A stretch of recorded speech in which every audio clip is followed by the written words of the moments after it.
ಯುದ್ಧಕ್ಕೆ ಮುನ್ನವೇ ಸೋಲೊಪ್ಪಿಕೊಳ್ಳುತ್ತಾ ಪಾಕ್. ಒಂದು ಕಡೆಗೆ ಪಾಕಿಸ್ತಾನದ ಪ್ರಧಾನಿ ದುಬೈಗೆ ಪರಾರಿ ಆಗ್ತಾ ಇದ್ದಾರೆ. ಮತ್ತೊಂದು ಕಡೆಗೆ ಪಾಕ್ ಸೇನಾ ಮುಖ್ಯಸ್ಥ ಅಸೀಂ ಮುನೀರ್ ಹುದ್ದೆಯಿಂದ ವಜಾ ಆಗ್ತಾ ಇರೋದು. ಏನೇನೋ ಮಾತಾಡ್ಬಿಟ್ಟಿದ್ದ.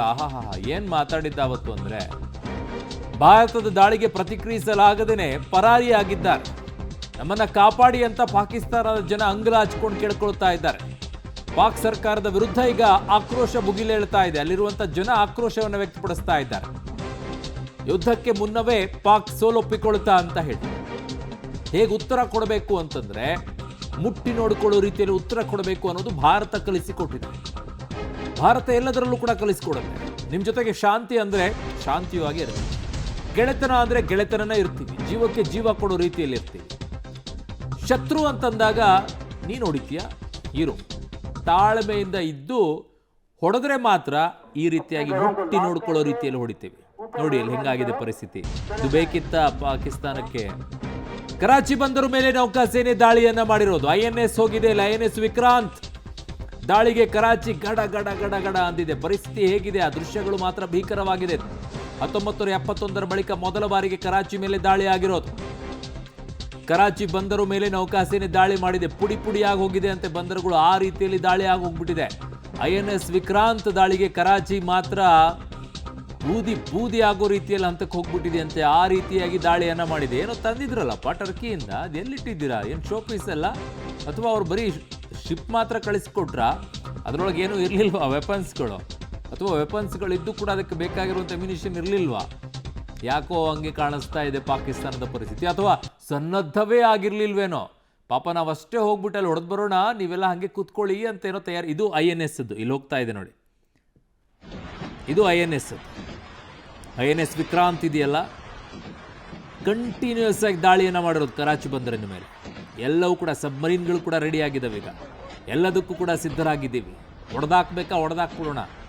ಪದೇ ಪದೇ ಈ ರೀತಿಯಾಗಿ ಹೊಡೆಸ್ಕೊಳ್ಳೋ ಬದಲಾಗಿ ಒಂದು ಸಲ ಹೊಡೆದು ಮುಗಿಸ್ಬಿಡೋಣ ಅಂತ ಹೇಳಿ. ಕಾರಣ ಪಾಕಿಸ್ತಾನ ತರಬೇತಿ ಕೊಡುತ್ತೆ, ಉಗ್ರರಿಗೆ ಕಳಿಸ್ಕೊಡುತ್ತೆ, ನಮ್ಮಲ್ಲಿ ಹೊಡೆದಾಗುತ್ತೆ. ನನ್ನ ಸಹೋದ್ಯೋಗಿ ರಘು ಇದ್ದಾರೆ. ರಘು, ಇದು ಒಂದು ರೀತಿಯಾಗಿ ಒಂದು ಹಂತಕ್ಕೆ ಮುಗಿಸ್ಲೇಬೇಕು ಅನ್ನುವಂಥ ನಿರ್ಧಾರವನ್ನು ಮಾಡಿದಂಗೆ ಕಾಣಿಸ್ತಾ ಇದೆ ನಾವು ಅಂತ. ಯಾಕೆ ಅಂತಂದರೆ, ಪಾಕಿಸ್ತಾನನ ಬಿಟ್ಕೊಂಡು ಅವಾಗವಾಗ ಹಿಂದಿನಿಂದ ಮಾಡ್ಕೊಂಡು ಬಂದಿರುವಂಥ ಸಂಪ್ರದಾಯ ಇದೆಯಲ್ಲ, ನಮ್ಮ ಹಿಂದಿನ ಸರ್ಕಾರಗಳು ಮಾಡ್ಕೊಂಡು ಬಂದಿದ್ದು. ಆ ಥರ ಮಾಡಿದಾಗ ಅವ್ರ ಜೊತೆಗೆ ಮಾತುಕತೆ ಮಾಡೋದು, ಶಾಂತಿಯನ್ನು ಮಾತಾಡ್ಕೊಳ್ಳೋದು, ಎಚ್ಚರಿಕೆ, ವಾರ್ನಿಂಗ್, ಬರೀ ಇದೊಂದೇ ಹೇಳ್ಕೊಂಡು ಬಂದಿದ್ದು ನಾವು. ಇದನ್ನು ಮಾಡಿದ್ದರ ಪರಿಣಾಮವಾಗಿ ಪಾಕಿಸ್ತಾನಕ್ಕೆ ರೆಕ್ಕೆ ಹಾಕ್ಕೊಂಡ್ಬಿಟ್ಟು ಹಾರಾಡ್ತಾ ಇತ್ತು. ನಾವೇನು ಮಾಡಿದ್ರು ಭಾರತ ಏನು ಮಾಡಲ್ಲ ಅಂತ ಹೇಳ್ಬಿಟ್ಟು. ಬಟ್ ಈಗ ಕೊಟ್ಟಿದ್ದು ಉತ್ತರದಲ್ಲಿ, ಭೂಪಟದಲ್ಲಿ ಪಾಕಿಸ್ತಾನದ ಇಲ್ಲದೇ ಇರೋ ರೀತಿಯಲ್ಲಿ ಮಾಡಬೇಕು.